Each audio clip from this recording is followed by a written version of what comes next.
I feel like having a child suffer is bad. Okay. The guy who's enslaving the child or doing whatever, right. He doesn't see it bad, but that doesn't mean that I don't 100% believe that it's bad. We do. It is. Morale is relative. It's like the Nazi has a different set of moral values than I do. That doesn't mean that I'm going to say, you know what, it's your choice, you do what you need to do. No, I absolutely think it's bad, and I absolutely think it needs to be stopped, but in their mind it is. It's different. So morale is relative. Okay. Live it out.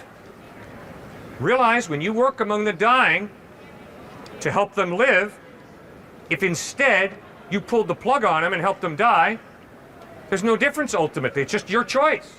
Whatever you choose. One's not right, the other's not wrong in any absolute sense. It's just your choice. All right, let me give you one other example to help. Maybe this will help, but maybe it won't. Nuremberg trials, 1945 to 1949. Brilliant Nazi lawyers. They stand up at the Nuremberg trials and they say, time out.